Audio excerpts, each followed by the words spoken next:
não pode falar bobagem, porque tem mais gente escutando. A gente tem que tirar o som, quem não vai falar. Mas vocês tinham que estar vendo vocês tinham que estar vendo pelo Face. No Zoom é só... Mas nem todo mundo tem Face, Sérgio, porque eu, por exemplo, não tenho. Eu não sei entrar no Face. Eu tenho Face. Eu tenho Face. Pois é. Mas eu não tenho, e eu me recuso a ter. É uma coisa assim meio religiosa. Não vou ter se for me obrigar a ver pelo Face, já era. Não, você, Raul, você viu um Kabbalat Shabbat Ari pelo Face. Isso eu sei que você viu. Não, eu entrei naquele Kabbalat Shabbat Ari, eu justamente entrei junto com todos os oficiantes. É porque eu tenho... Não, naquele lá... Também não.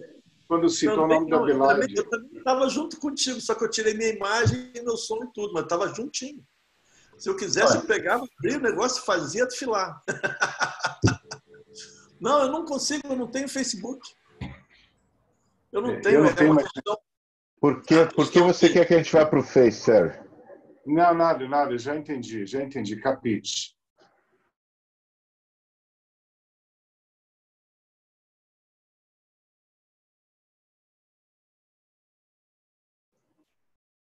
Olá, boa tarde.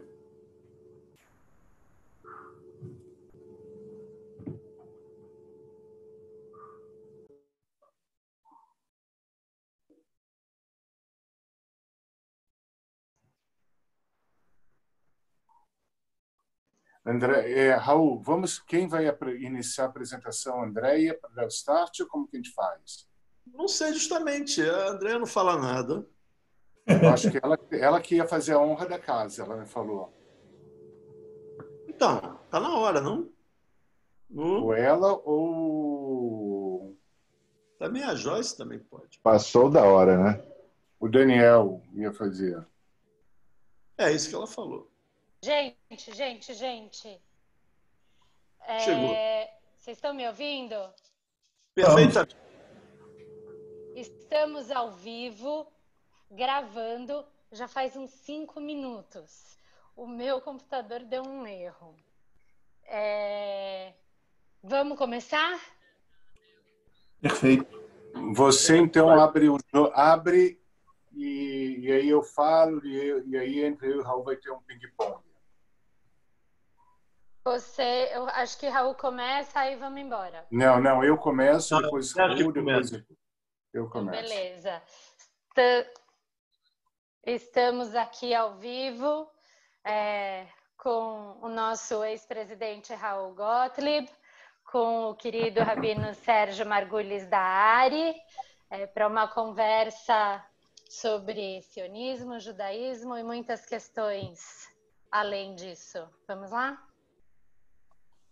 Então, vamos lá. Então, primeiro, muito obrigado. Eu só vou fazer um pedido de uma verificação se minha imagem está boa e se meu som está bom. Se alguém puder, André, verificando no Face, se minha imagem no Face, tá? Marina deu ok, então tá bom. Sérgio Weinberg também. Então, primeiro, obrigado, Andréia, obrigado, Raul, por essa oportunidade, obviamente também extensivo à União do Judaísmo Reformista Latino-Americano e a própria área, a nossa congregação aqui na Sinagoga Reformista do Rio de Janeiro. Então, é um privilégio, uma honra nesse momento tão importante, quando a eleição para o Congresso Sionista Mundial vai ser realizada, e a gente está aqui justamente para trazer temas, debates que possam substanciar aquilo que nós devemos fazer, a nossa participação nesse Congresso, e não na passividade.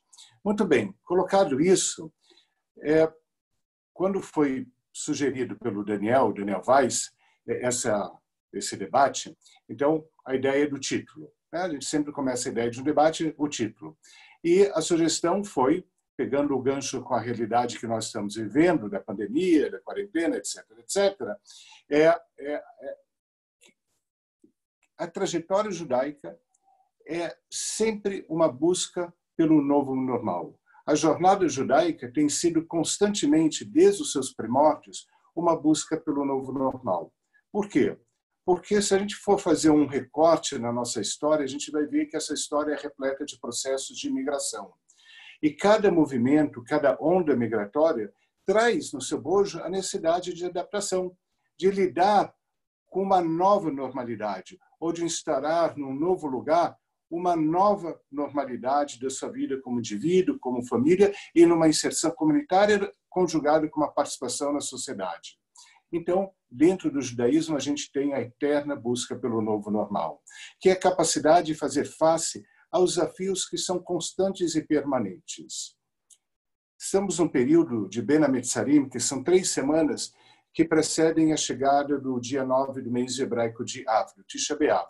O Tisha B'Av, que a gente lembra da destruição tanto do primeiro quanto do segundo templo, marcou na destruição, sobretudo do segundo templo, novas diásporas, sobre a formação de diásporas, ou seja, a comunidade judaica que então estava na terra de Israel se dispersou pelo mundo, tendo sempre como ideia do conceito que diáspora, galut, é o afastamento, pelo menos geográfico, do eixo da centralidade que de Israel emana.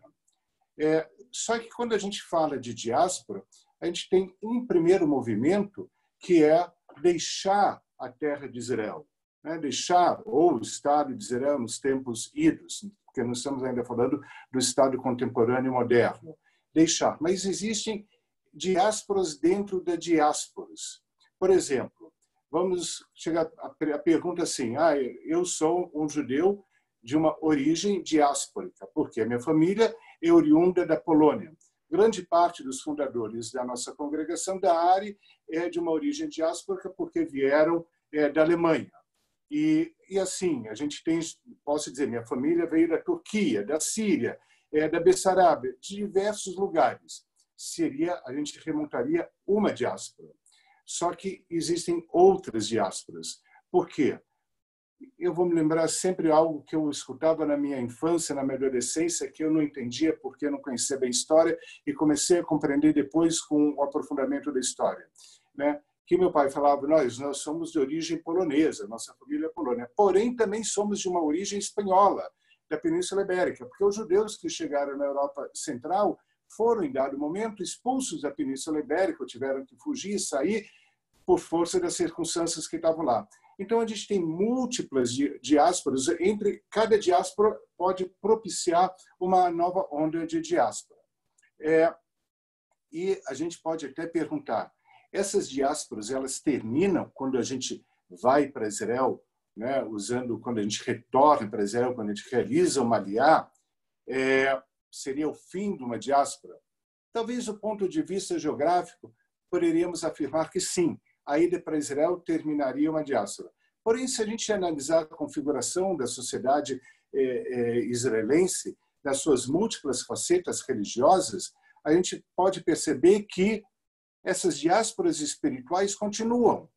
Me lembro no período que eu estudava em Israel, morava em Jerusalém, ali, num perímetro muito próximo da minha casa, da minha residência, tinha N sinagogas iemenitas de origem turca, de origem bessarabiana, de origem polonesa, cada qual com seu ritual e todos morando na mesma região, no mesmo bairro.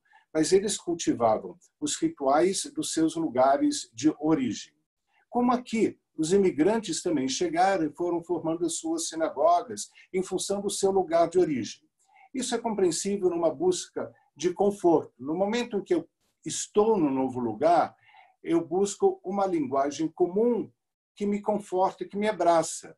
No momento em que eu tenho que fazer face ao novo desafio, eu tenho o esteio daquela origem que vem me acompanhando ou vem acompanhando a linhagem da minha família.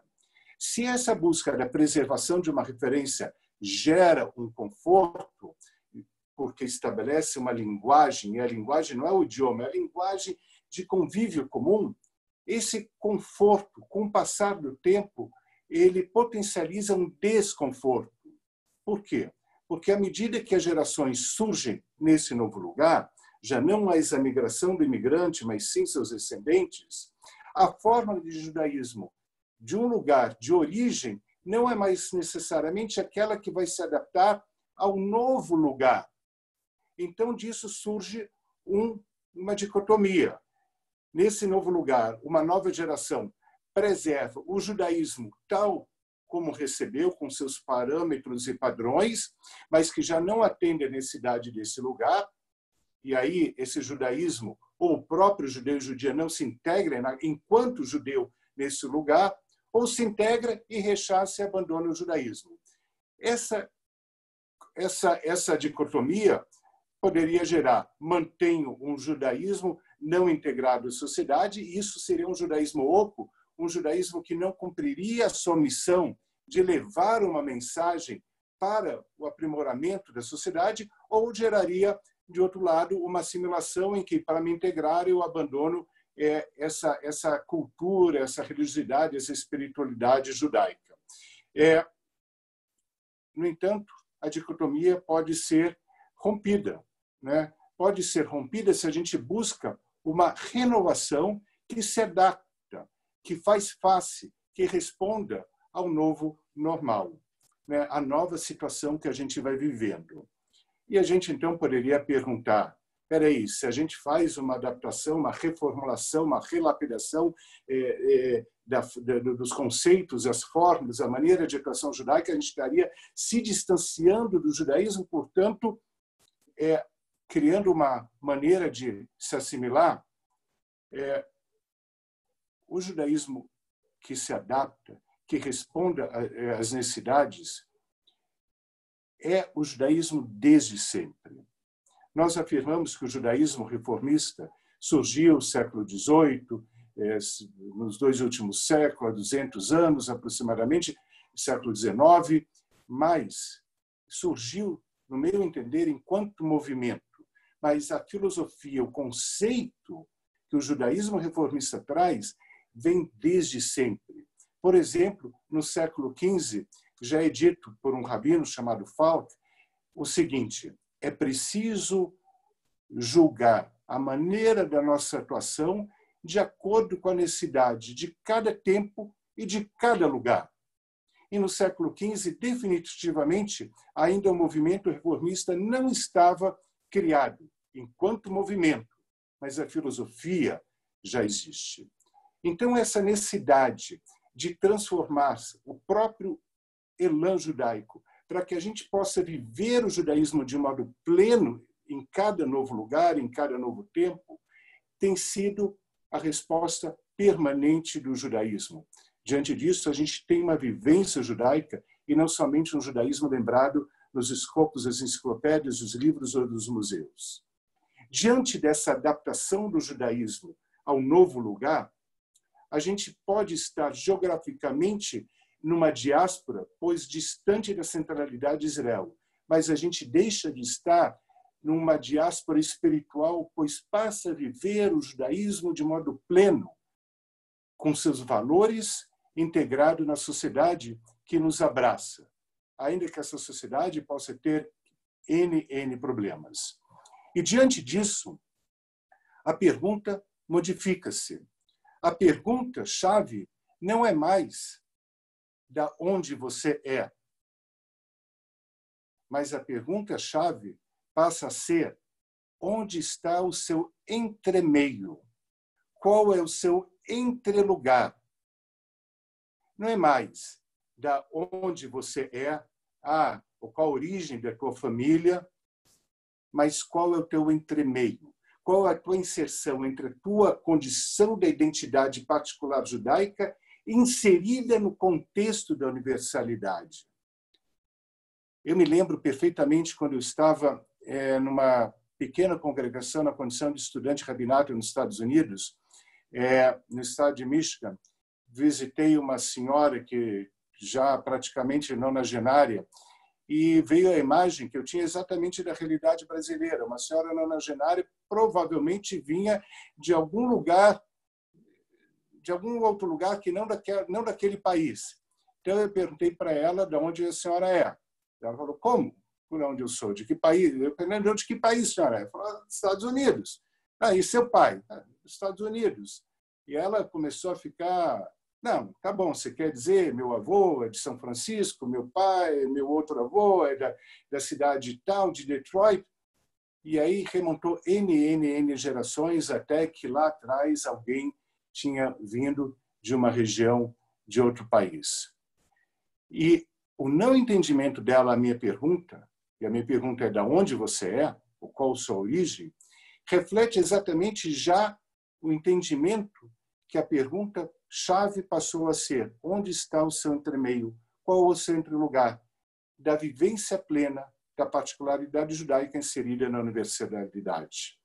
Mas isso requer mudar a visão, né? Porque muito da nossa condição diásporica é fruto de uma fuga. Saímos da diáspora por questões econômicas, políticas, sociais, ou seja, a condição judaica que era nos imposta no novo lugar passa a ser de escolha. E para isso é necessário exercer um judaísmo não mais em que alguém impõe, ou uma condição social impõe, e sim o judaísmo que gera condição e sabor para eu escolher. Não é mais o judaísmo da vitimização, e sim o judaísmo da ação. Eu não sou mais o judeu nesse novo lugar que me abraça porque eu fui a vítima, mas sim porque agora eu sou judeu porque eu assumo a minha responsabilidade. Nesse sentido, é uma mudança da identidade defensiva para a identidade atuante. Uma alteração da identidade guetoizada, seja o gueto imposto ou autoimposto, para uma identidade integrada. Há uma mudança, e esse é um ponto muito chave, da identidade mitificada, nostálgica, para uma identidade que atua na realidade. E para que essa mudança da identidade, num patamar de inserção, de atuação e de integração, venha acontecer, é necessário abraçar o novo. Abraçar o novo não é um desafio fácil, porque abraçar o novo requer acreditar no novo. E isso é um desafio atual e contemporâneo. No mundo que está tão comprometido com tantas mazelas, com tantas polarizações, com tanto desgosto em vários níveis, em diversos lugares, como acreditar no potencial do novo? Há um desencantamento com o mundo. E esse desencantamento com o mundo favorece a nostalgia de um passado inexistente. E essa nostalgia de um passado que sequer existiu é mitificada e permeia um conceito, Yeridot Adorot, que é cada nova geração é menor, é menos valorizada, é menos relevante que as anteriores. Então, valorize aquelas gerações de antes, que são mitificadas, que são, na mitificação, vistas como nostálgicas. É a saudade nostálgica de um passado que sequer existiu. E isso gera uma inadequação, porque já não sou adequado, a minha condição judaica já não é adequada. Então, eu sou inadequado comigo mesmo. Então, eu tenho que buscar algo que já não existe para poder tentar equilibrar essa adequação e me equilibrar. A outra maneira de agir diante desse desencantamento com o mundo é tentar, dentro do melhor potencial, atuar no mundo. E é isso que o judaísmo reformista faz, atuar no mundo.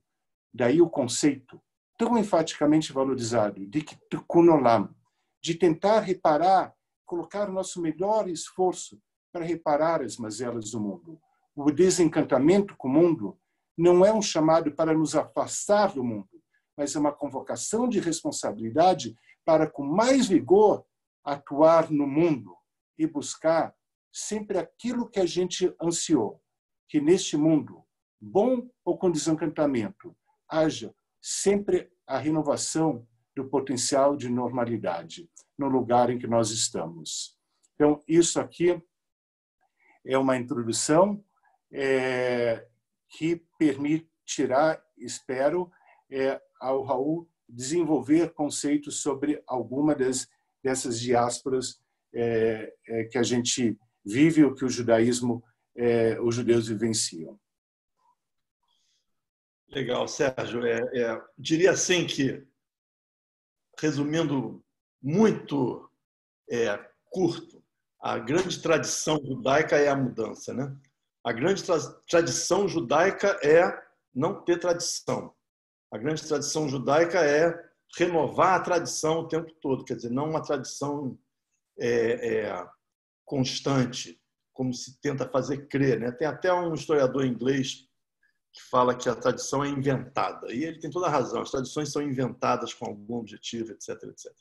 Mas eu queria falar, na verdade, sobre como o Estado de Israel muda muito essa dinâmica que você descreveu das diversas diásporas, diversas dispersões, né? Até porque acho que o termo melhor, gosto mais do termo dispersão hoje em dia, porque diáspora é uma coisa que quando era imposta, e agora existe uma dispersão, porque a gente está fora de Israel porque quer. Como que isso impacta? Né? Como que se impacta no mundo judaico a partir de Israel? A partir da fundação do Estado de Israel, a partir de hoje para frente. A gente tem uma diferença muito grande porque na dispersão, o pertencimento ao povo judeu se dava através do pertencimento a instituições judaicas. Você é judeu se você participa de alguma instituição judaica. Pode ser de uma sinagoga, mas também pode ser de um clube, pode ser de uma cultura, pode ser de um grupo cultural, ou de, sei lá, uma série enorme de instituições judaicas que tem, não tão enorme, mas uma série de instituições judaicas. Essa era a definição que fazia você pertencer. Você fala assim, eu sou judeu porque eu participo da sinagoga tal, eu sou judeu porque eu vou no clube tal, eu sou judeu porque eu estou na biblioteca Sholem Aleichem e qualquer outra coisa desse tipo. Okay? Em Israel, isso muda completamente, porque em Israel você é judeu porque você está aqui, você não precisa pertencer a instituição nenhuma. As instituições que se criam aqui, os grupos que se criam aqui, são completamente diferentes dos grupos que se criam na dispersão. Então, no Rio de Janeiro, São Paulo, etc., eu vou numa sinagoga porque eu quero estar junto com outros judeus. E lá, então, eu construo meus laços. Aqui, se eu quero estar junto com outros judeus, e eu vou na reunião de condomínio do prédio. Eu vou na reunião da escola. Eu me encontro com as pessoas na porta da escola esperando as crianças sair. Eu estou no exército. Eu estou no trabalho. Eu estou no restaurante. Eu estou aonde eu estiver. Vou criando grupos sociais que são todos eles judaicos, mas todos eles não ligados a uma instituição judaica. Então, a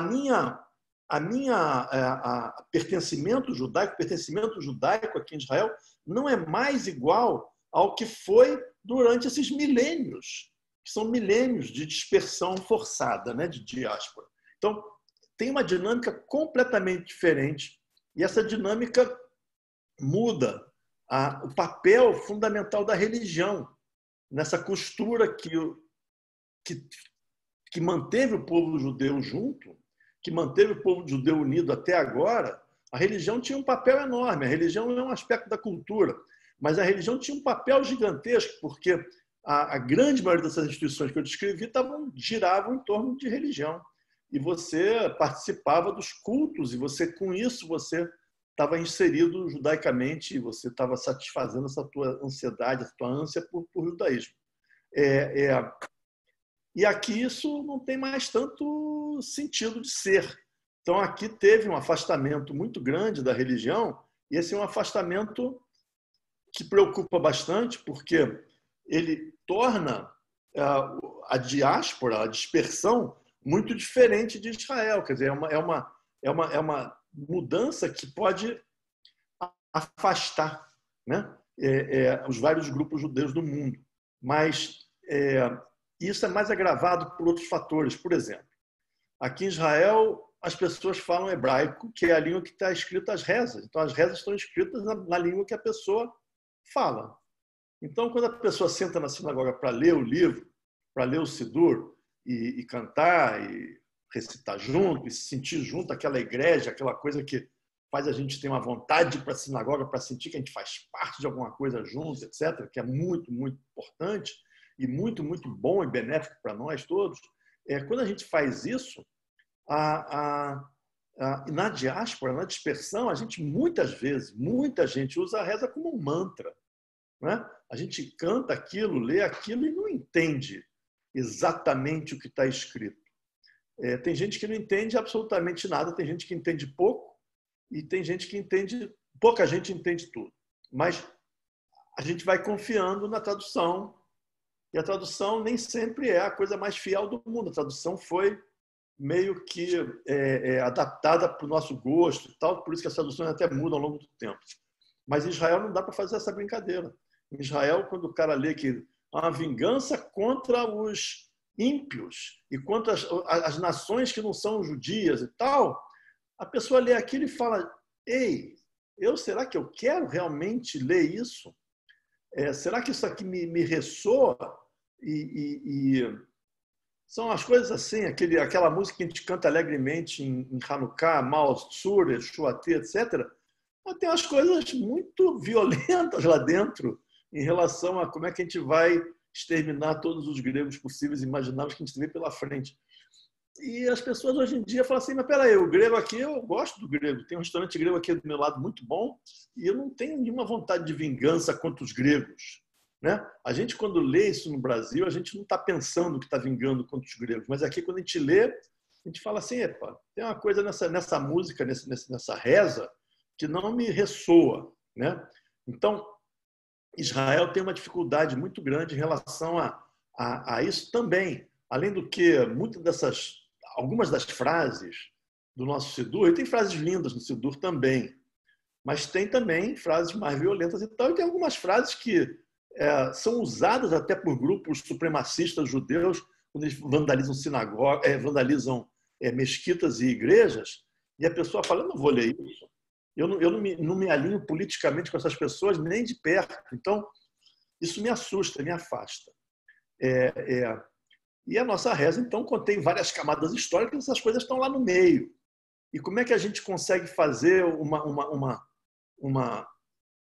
pertencimento judaico, um pertencimento israelense à religião com essa barreira? Então, acho que esse é um dos grandes desafios do movimento reformista em Israel, que é um desafio que eu quero chegar a falar, quero chegar no final a concluir, que ele vai afetar muito positivamente nós todos, o povo judeu, em todos os lugares do mundo. Então, esse desafio que tem em Israel de como eu consigo adaptar um texto, porque uma coisa é certa, né? Deixa eu falar aqui uma coisa antes. A necessidade de estar junto é absolutamente essencial e na humanidade, e esse nosso tempo agora de corona, que aqui em Israel se chama corona, essa necessidade, essa coisa do corona, esse afastamento, mostra que o ser humano não consegue aguentar muito tempo separado e tal, é muito desagradável. Então, não responde, nos deixa deprimidíssimos. Então, como é que a gente vai fazer? E a religião reúne realmente em torno de alguma coisa importantíssima. Então, como a gente vai fazer? O movimento reformista aqui em Israel está fazendo uma coisa muito bonita, que é a modificação da reza de uma maneira muito delicada. Eu queria falar um pouco sobre isso, porque essa necessidade da modificação da reza já foi detectada há muito tempo, identificada há muito tempo, porque a reza vai se afastando da nossa reza composta há 2000 anos atrás, há 500 anos atrás, há 200 anos atrás, ela não ressoa na gente como uma reza composta hoje para nós, né? E mesmo mantendo o mesmo conteúdo, o mesmo sentido, a mesma aproximação com Deus, e o mesmo reconhecimento e agradecimento a Deus, etc., eu quero falar com uma língua mais adequada, mais moderna, etc. Então, várias estratégias foram usadas e na dispersão a gente tem a estratégia muito clara de manter a reza tradicional, porque ela é importante, porque ela faz com que eu reconheça, que eu possa sair daqui para uma sinagoga em Sydney e reconhecer tudo, e sem problema nenhum. Então, para mim, eu me sinto muito bem lá, porque a reza é a mesma, não é? Então, eu tenho que manter uma estrutura coletiva, mas, ao mesmo tempo, eu quero colocar alguma coisa mais moderna. E na diáspora, na dispersão, a gente usou muitas vezes a forma de acertar a tradução. Eu pego a tradução e dou uma editada naquela tradução para aquela linguagem não ficar tão fora do que eu gostaria que ela fosse, né? Do que nossa sensibilidade exige hoje. Então, eu faço uma palavra muito forte aqui, mas eu vou usar uma falsificação na tradução. Uma falsificação para o bem e uma falsificação em algum sidurim. Ele avisa, olha só, que a gente está mudando aqui por causa disso, então outros não. Então, essa é uma das estratégias. Outra estratégia é trocar completamente. Então, o judaísmo norte-americano fez isso muito e trocou e colocou poemas, colocou textos novos e colocou coisas que não ressoam fora dos Estados Unidos, e isso tem uma certa... eu acho que cria uma certa dificuldade de colocar junto todo mundo, porque fica muito dependente do país. Isso não é muito bom também para nós que queremos ser um povo que está em todas as partes do mundo. A gente não quer perder o contato entre um e outro. Então, o que eles estão fazendo aqui em Israel, e eu conversei com uma pessoa que fez o Sidur, o novo Sidur reformista, que estaria já sendo impresso agora, se não tivesse o corona. Eu nem sei se agora já está sendo impresso, porque eu falei com essa pessoa faz uns 2 meses, mas eles pegaram a reza tradicional e foram ajustando o texto de uma forma muito habilidosa, sem mexer na estrutura dele, nem gramatical, nem do ritmo, e mudando algumas palavras-chave para ficar mais adequado à nossa sensibilidade, à nossa realidade, coisas que são negativas, como vamos destruir, para coisas positivas, como vamos reafirmar a nossa identidade.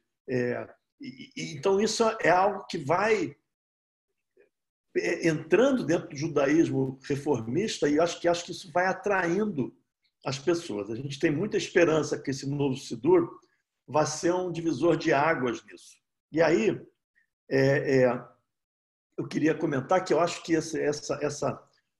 esse formato é um formato que tem que ser adotado fora de Israel também, porque ele vai permitir com que nós tenhamos maior conforto na reza sem precisar adotar as estratégias de mudar a tradução, de colocar textos que não ressoam totalmente para todos os judeus do mundo e tal. É uma mudança sutil que só poderia ser feita em Israel, e eu acho que isso aí vai trazer um renascimento em todo o mundo judaico.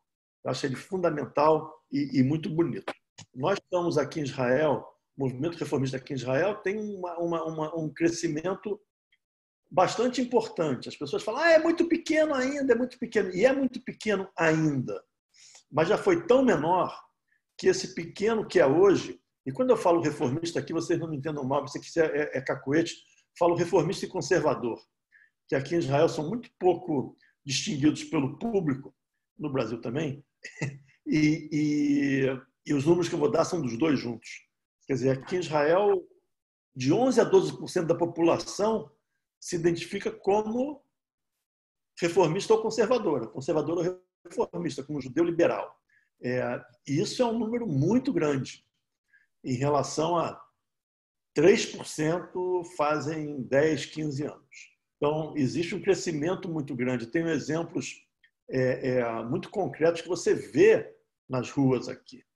A escola onde estão meus netos, nesse último Yom Kippur, os pais pegaram uma sala da escola. Isso aqui é muito diferente do conceito de escola aqui, quer dizer, a escola fica aberta fim de semana, inclusive. Você vai lá jogar futebol com teu neto, as crianças vão lá e usam a escola, não está trancada. Então, eles pegaram no Semim Noraim aqui, Yom Kippur Rosh Hashanah, um grupo de pais, um grupo de famílias, e alugou uma sala, quer dizer, não alugou, e pegou emprestado uma sala, e arregimentou um rabino liberal e fizeram a tefilá. Isso num lugar que é norte de Tel Aviv, que é absolutamente laico, né? Onde a ideia era que religião aqui não, que a religião ainda assusta muita gente, mas isso está acontecendo. Você vê mais e mais, por exemplo, em Sukkot, Sukkot nas varandas, que são alarricamente não aceitáveis. A Sukkot tem que estar sempre aberta para o céu, né? Então, você tem uma laje em cima da tua varanda, uma varanda aqui, a Sukkot não pode estar aqui porque tem uma laje aqui. Mas você vê isso acontecendo. Então vamos dizer assim, alarricamente, essa Sukkot não existe, não vale.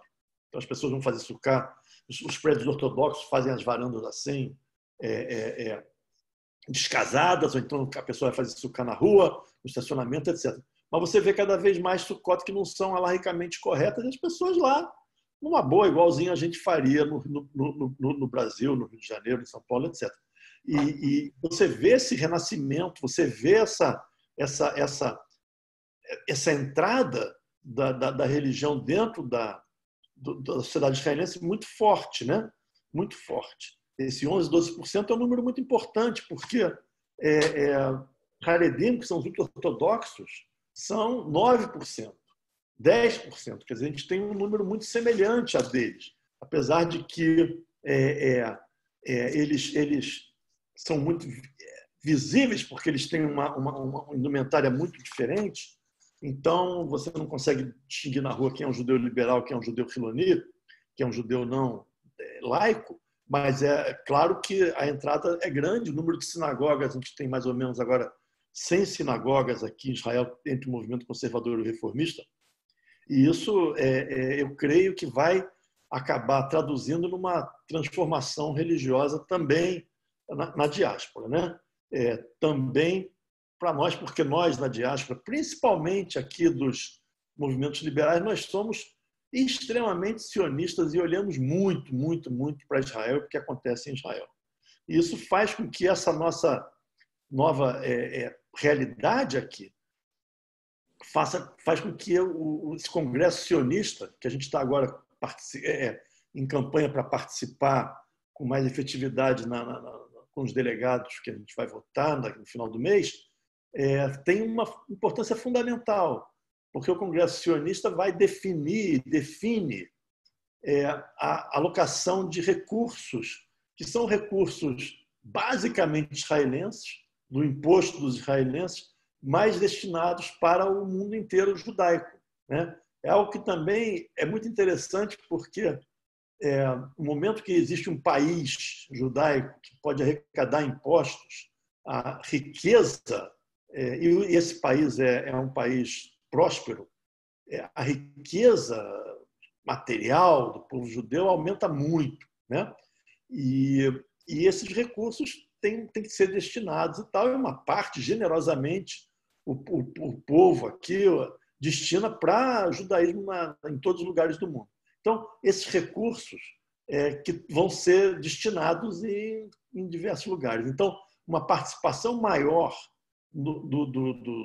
da nossa visão liberal no Congresso Sionista faz com que Israel também tenha uma aceitação maior de verbas para os movimentos liberais, tanto em Israel como fora. E, como eu falei, o movimento liberal em Israel acaba afetando diretamente o movimento liberal fora, né? Então, quando a gente vai votar nesse Congresso Sionista, ele não é algo israelense, ele é algo judaico como um todo, ele é algo judaico completamente globalizado, inserido completamente globalizado. Então, essa nossa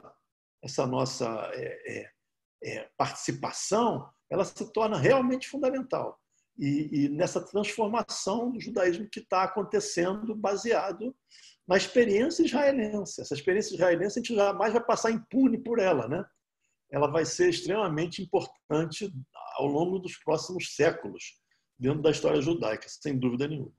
E o Congresso Sionista é a forma de participar e de trazer mais junto a diáspora de Israel e Israel da diáspora, que é algo fundamental, né?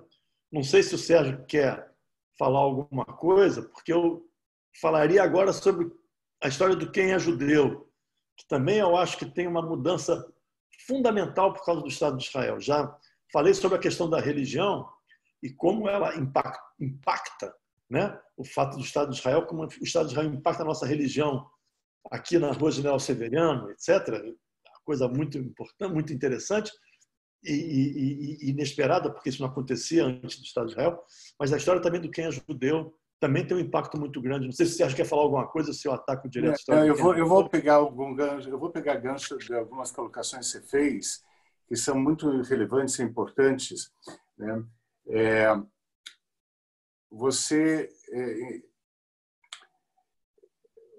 Quando você falou de Sukkot, das cabanas, a Sukkot, né, colocou assim, alahicamente não corretos, né?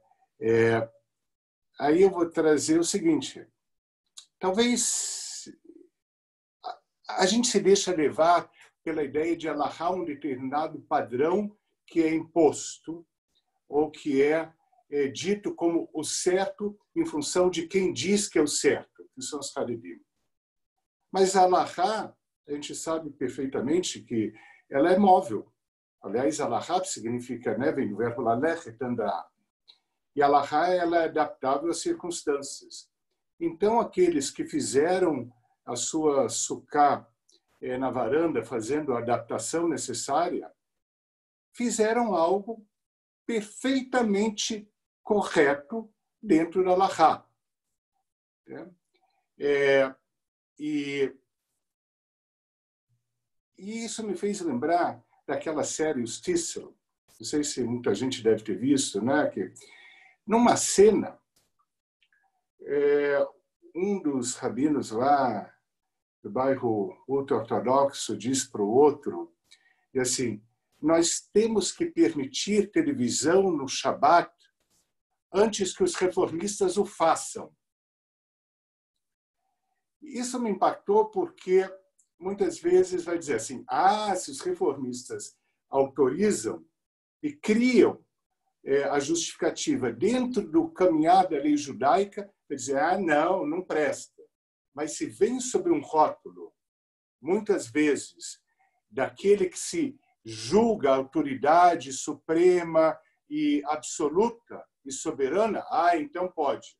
Mas é a mesma coisa, né? Então, eu acho que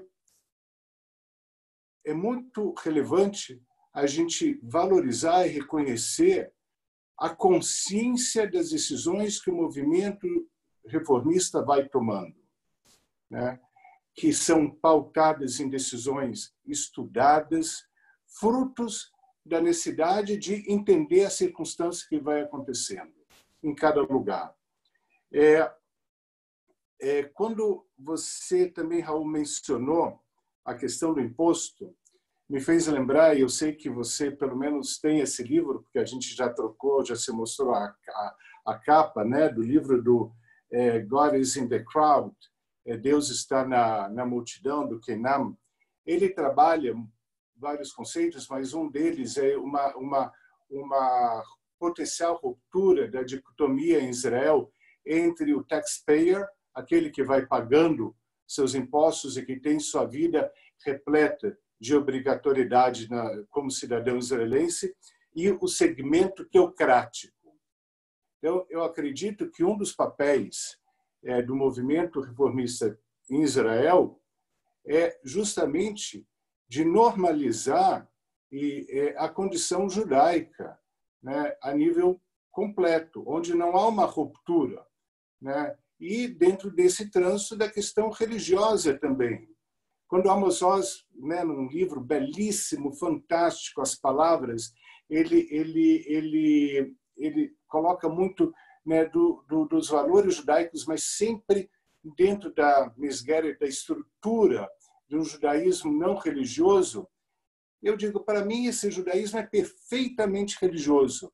E eu me arrogo o direito de, como leitor, de dizer que Amos Oz, ele diz que é o judaísmo não religioso porque ele viveu a dicotomia israelense que a religiosidade é controlada pelos Haredim, pelos ultra-ortodoxos. E justamente uma concepção do judaísmo reformista é de criar esse vínculo, essa ponte, evitando esse abismo, né? E há muita gente, como você falou, que há um crescimento, né? E tem o grupo para mim, Yotzei, a gente fala José Betshuvah, né? Aqueles que voltam pela resposta, mas tem o Yotzei Shelot, aqueles que saem porque fazem as perguntas que a ortodoxia em Israel não responde, e talvez em outros lugares também não, né? Por exemplo, tem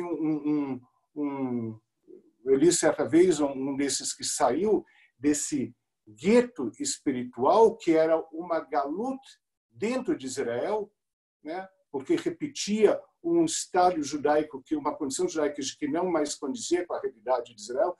Ele fala, né, que os rabinos não só não respondiam às perguntas feitas, como sequer permitiam que o ethos judaico de questionar fosse realizado. Então, novamente, o judaísmo reformista trilha no caminho de que esse ethos judaico do questionar é extremamente bem-vindo e abraçado, né? Então, agora, eu adicionei esses pontos à tua fala. Não, para que seja introduzido. A pergunta é a base do judaísmo, né?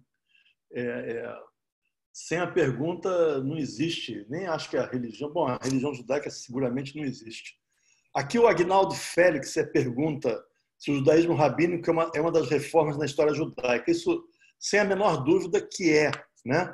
O judaísmo rabínico é uma reforma enorme, mas não é nem a primeira, mas você vai ler na Torá mesmo, na Bíblia mesmo, momentos de mudança no pensamento, etc. A Bíblia tem momentos que ela fala que o culto antigo, daquela época de sacrifícios, etc., ia ser feito em todas as cidades, e depois o culto é centralizado. Então, a Bíblia tem uma contradição aí e tal. Então, uma certa época ele era descentralizado, depois centralizou, etc. O judaísmo rabínico ele emerge com força depois da destruição do Segundo Templo, mas ele emerge na vida judaica já muito antes, né? Alguns séculos antes da destruição do Segundo Templo, a ideia de que o judaísmo era todo ele concentrado, o ritual era concentrado em Jerusalém e no culto de sacrifícios, ele já não respondia mais às pessoas. Eu nesse último fim de semana, foi o penúltimo, agora acho que não foi o penúltimo, eu visitei as ruínas de uma sinagoga que é do século I, que foi destruída pelos romanos no ano 67 da Era Comum, e o templo foi destruído no ano 70. A sinagoga é anterior à destruição do templo porque ela não foi destruída no dia que ela foi construída. Então ela tinha os 2 séculos antes já, e ela foi destruída lá porque tinha revolta judaica, etc. E é uma sinagoga muito interessante, fica em Migdal, e tem os mosaicos, e tem uma pedra com o desenho da menorá, que é o desenho da menorá que evidentemente estava no templo, que é diferente do desenho da menorá que a gente conhece, que está no Arco de Tito em Roma, porque aquele é o desenho que as pessoas fizeram na época que a menorá existia. Então, e o Arco de Roma já foi feito depois. Então, de qualquer maneira, isso é um detalhe. O judaísmo rabínico existia já naquela época. A ideia de que você vai ler a Torá, a partir da leitura da Torá, você vai evoluir no questionamento de como essa Torá ressoa no mundo para nós, de o que eu posso tirar dela para nós hoje, do que ela me orienta para a realidade de hoje, que não é igual à realidade de 200 anos atrás, de 100 anos atrás. E agora, para nós, a realidade de hoje não é igual à realidade de janeiro, né, desse mesmo ano. Então, o que eu tiro disso e como é que eu encaixo o judaísmo nisso, como é que eu vejo isso judaicamente falando, é algo que existe há muito tempo. O judaísmo rabínico é, sem dúvida nenhuma, uma das grandes reformas, mas não é a única grande reforma. Não é? O hassidismo é uma grande reforma também, que quebra a questão da rigidez, da expressão para Deus apenas a partir de uma reza fixa e de um texto prefixado que só podia ser aquilo. O hassidismo fala, não, eu posso me expressar de todas as formas, de várias outras formas. Então, o hassidismo original ele era belíssimo. Hoje o hassidismo tem um viés muito grande baseado na forma fixa, o que me deixa um pouco não tão amigo dele hoje, mas naquela época original tem as histórias mais lindas da cultura judaica que eu conheço, algumas delas estão lá. E não é só essa a reforma, tem várias outras reformas que aconteceram e não são reformas do sentido, você nunca sabe. Você, por exemplo, quando começou o período, quem divide música em períodos, quando começou o período da música clássica? Ninguém tem uma data, foi 13 de junho de não sei quando nasceu fulano. Não, não é assim. Ou quando fulano de tal compôs tal coisa, não é assim. A música vai mudando, o pensamento vai mudando e depois, com um retrospecto, as pessoas colocam rótulos. O rótulo é colocado sempre em retrospecto, né? Ninguém acha que está fazendo uma revolução naquele momento. A gente está sempre evoluindo. Assim a humanidade funciona e vai para frente em todos os aspectos, né? E um desses aspectos é essa história de quem é judeu, que eu queria falar. E é assim, o Estado de Israel também impõe uma diferença muito grande na questão de quem é judeu. Até o Estado de Israel era judeu quem se inseria numa comunidade judaica. Não importa como se dava a inserção na comunidade judaica, se eu estava inserido na comunidade judaica de Moscou e eu tinha que viajar para Paris, eu falava, Paris, eu era da comunidade judaica de Moscou e eu entrava na comunidade judaica de Paris, ninguém ia questionar nada. Não é? Hoje em dia, o Estado de Israel mudou isso, porque não é só a inserção comunitária que serve, existe também o peso daquilo que foi a lei do retorno, que é a lei que permite que as pessoas judias imigrem para Israel e sejam consideradas como cidadãs. E essa lei do retorno fez uma definição de quem é judeu muito mais ampla do que qualquer comunidade jamais fez. E qualquer mundo judaico jamais fez, que basta você ter um avô. Você tem um avô judeu, você é considerado como judeu. Você não precisa ter nem inserção comunitária, você tem que ter um avô judeu para ser considerado como judeu. E isso é uma mudança muito profunda que afeta todas as relações judaicas. Hoje em dia, uma comunidade judaica no Rio de Janeiro, São Paulo, qualquer lugar, em Vitória e tal, aceita uma pessoa como judia, essa pessoa potencialmente tem direito a um passaporte israelense lá na frente. Isso faz com que a tua responsabilidade ao aceitar uma pessoa na comunidade mude muito e tenha impactos políticos fortes, importantes e tal. E isso tira tira bastante da autonomia que a comunidade tinha e gera uma nova dinâmica, né? E o que eu acho muito engraçado nessa eleição agora é que nós temos dentro do Brasil um movimento muito forte de Bnei Anusim, né? Que são pessoas que têm um antepassado, têm uma história familiar de ligação com o judaísmo e que querem retornar ao judaísmo. Não todas pessoas que têm uma história familiar com o judaísmo querem retornar, mas tem os que querem. Tem os que querem. E é uma demanda legítima, sincera e muito interessante. E uma grande parte, e as nossas comunidades liberais, tanto reformistas como conservadoras, têm os braços abertos para quem quer entrar nelas. Por qualquer que seja a motivação, né? Porque tem essa ligação familiar numa tradição lá no passado, várias gerações atrás, que ele não consegue nem identificar qual, mas que ele tem uma tradição familiar muito forte e ele se sentiu então atraído pelo judaísmo. Pessoas que querem ingressar porque tem uma identificação espiritual qualquer, falam assim, o judaísmo ressoa em mim mais do que outras religiões, eu quero uma religião e eu acho que o judaísmo tem uma mensagem interessante para mim. Pessoas que querem entrar porque tem uma ligação intelectual, nem é tão espiritual, mas intelectual. Eu acho muito interessante. Tal. Pessoas que querem entrar no judaísmo, na comunidade, porque estão querendo entrar numa família judaica, tá certo? Eu vou me inserir numa família judaica. Então, tem todas essas... E deve ter outros motivos porque as pessoas querem entrar no judaísmo, e as comunidades nossas aceitam com muita facilidade, na verdade. Mas é uma facilidade complicada, porque a gente exige uma inserção comunitária. A gente entende que ser judeu significa que você está inserido numa comunidade. Você não pode ser judeu sozinho, né? Se você quer ser judeu sozinho, você não precisa da comunidade, você é judeu, ninguém te reconhece, mas você é judeu.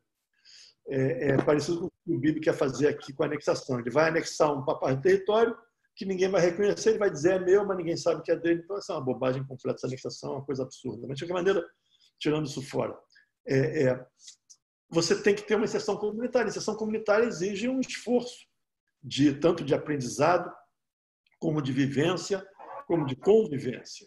E então se exige isso e de uma forma muito séria, né? E essa forma de entrada. E o que eu acho engraçado nessa eleição é que aqui o partido Likud, que é o partido do primeiro-ministro de Israel hoje, esse partido que aqui no Brasil ele fala braços abertos para o menos sim, etc. Em Israel ele é aliado dos Haredim, dos ultra-ortodoxos, que falam de jeito nenhum. A definição de quem é judeu do Estado de Israel não atende a nós, não nos atende. Essa definição serve lá para a cidadania, mas não serve para o judaísmo. Então, eles não aceitam ninguém que seja que esteja na lei do retorno por qualquer motivo, nem que tenha sido convertido, que tenha sido inserido comunitariamente de uma forma que não é exatamente igual a que eles consideram correta, e como falou o Sérgio, aqueles que eles consideram corretos, não admitem. Mas aqui a gente tem esse pessoal falando, não, vamos, você vota em mim, que a gente vai mudar a situação. Não vejo como. Porque o Likud, no final aqui, vai votar sempre com os Haredim, e que é que sustenta eles no governo. Então, existe essa coisa, mas isso é coisa da política, né, que gera uma ironia. Né? Você faz essa promessa, mas depois, na hora, vai ser muito complicado de cumprir essa promessa. Né? Então, isso são coisas que acontecem dentro dessa dinâmica, inclusive, do Congresso. Né?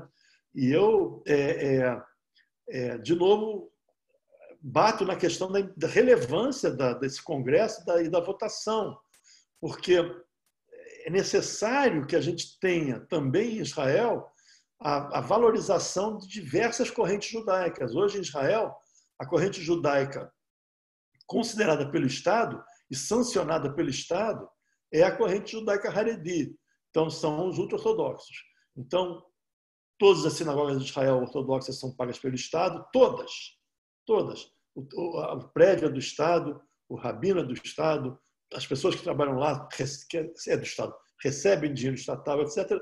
E tudo quanto é judaísmo fora dos Haredim é um judaísmo de opção. Então, o prédio é da comunidade, o salário das pessoas é pago pela comunidade, quem paga o ar-condicionado, a luz, a limpeza, etc., etc.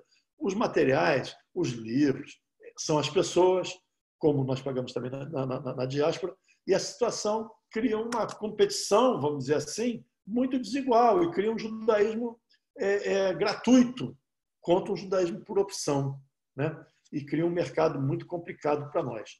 Então, essa questão de tentar não quebrar a Rabanut, não acabar com o judaísmo Haredi em Israel, mas sim que o Estado de Israel consiga entender que existem várias formas e que a gente pode ter vários rabinatos e várias estruturas religiosas variadas, que isso vai enriquecer demais, que isso vai fortalecer muito o judaísmo em Israel e fora. É uma das lutas. E o Congresso Sionista também é um lugar para definir isso, para discutir isso. Então, por isso também o nosso voto é super importante nessa questão, né? E nós temos que votar coerente em quem vai defender essa bandeira, a bandeira da inserção dos que estão entrando nas comunidades, a bandeira da inserção a questão do gênero, da diversidade de gênero, a questão do direito da igualdade das mulheres, a questão da inclusão ampla e da renovação do judaísmo todo. Isso tem que ser parte do Estado de Israel também, não desvalorizando de maneira nenhuma, nem querendo descaracterizar ou em inglês chama disenfranchise, eu não sei como é que fala isso em português, mas deslegitimizar talvez o judaísmo que segue uma linha mais estreita, mas não de maneira nenhuma. Eles também têm que seguir, etc. Mas que a gente tem que estar paralelo, afinal das contas, como diz o livro que o Sérgio citou do Tal Keinan, a grande maioria dos judeus do mundo ela segue a nossa linha judaica e não segue a linha judaica mais estrita. a grande maioria dos judeus do mundo. Se somar os judeus americanos, os judeus brasileiros, os judeus, os judeus da Europa e os judeus em Israel também, né? Não seguem a linha mais estrita. Então a gente tem que poder dizer esse pessoal é judeu como todos os outros também, tem uma religião como todos os outros. Fazer uma vertente mais legítima, legitimizada. Então essa também é uma questão que por isso o Congresso Sionista é tão importante para nós, né?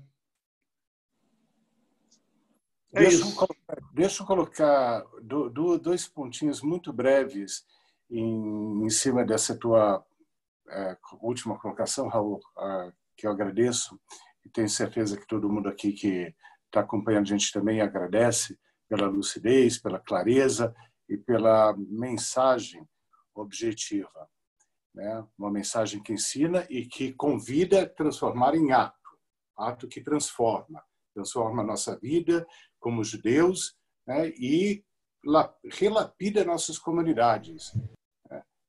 Essa convocação é sair da passividade, sair da inércia, atuar.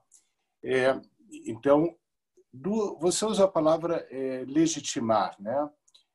Legitimar. E também mencionou a questão da conversão, de um lado. E aqui uma informação muito importante, né? Que as conversões feitas pelas sinagogas reformistas e conservadoras, sinagogas estabelecidas, né? Como no Brasil temos a ARI, a CIP, a Shalom, a CJB, Betel, SIM, Sibra, Curitiba, enfim. Essas sinagogas, no seu processo de conversão, que é muito abalizado, muito sério, essa conversão é aceita pelo Estado de Israel. E muitas vezes a gente ouve os burburinhos das tentativas de deslegitimar ou da surpresa. É aceita? Não sabia. É aceita. E, paradoxalmente, nem todas as ortodoxas são aceitas no Estado de Israel, né? Porque entra dentro de um conflito de feudo cartorial dentro da ortodoxia, que uma ortodoxia deslegitima a outra. Mas relevante assim, nosso caminho ele é pautado com seriedade e tem esse reconhecimento. Obviamente que precisa ser acrescido do reconhecimento, precisa ganhar espaço. O segundo ponto que eu queria também pegar do teu gancho, Raul, é que você falou assim, né, o judaísmo reformista ou conservador se propõe a ser um caminho, não o único caminho judaico, né? Dentro de uma multiplicidade de opções e do pluralismo, né?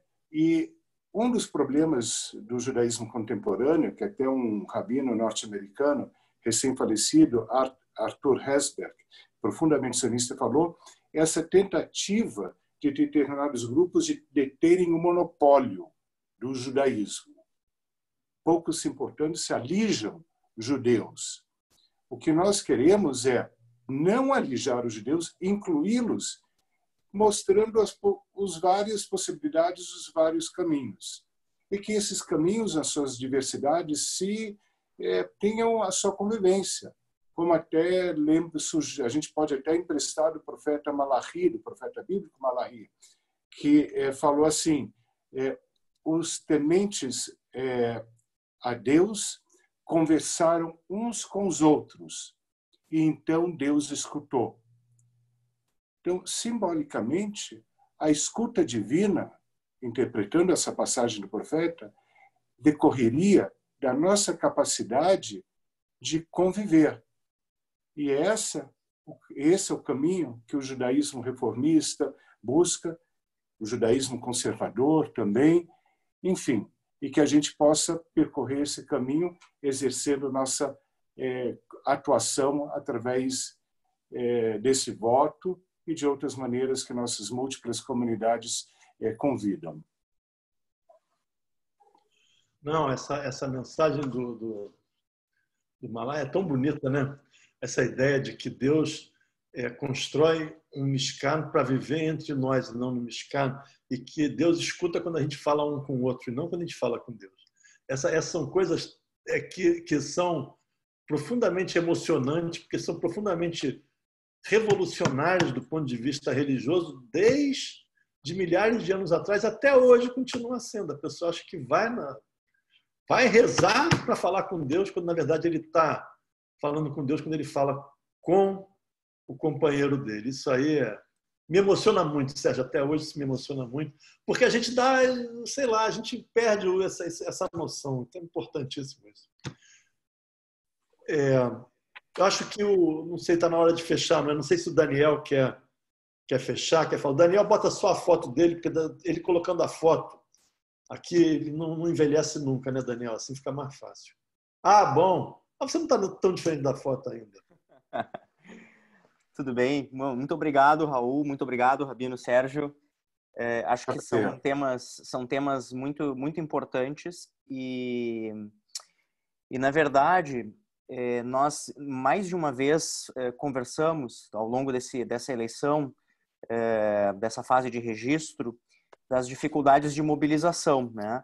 E isso acontece também, são os ônus e os bônus de nós sermos como somos, de nós perguntarmos, de questionarmos, de nos identificarmos com aquilo que nos toca. Então, é necessário que a gente tenha empatia, que a gente se relacione, que aquilo tenha alguma coisa a ver conosco.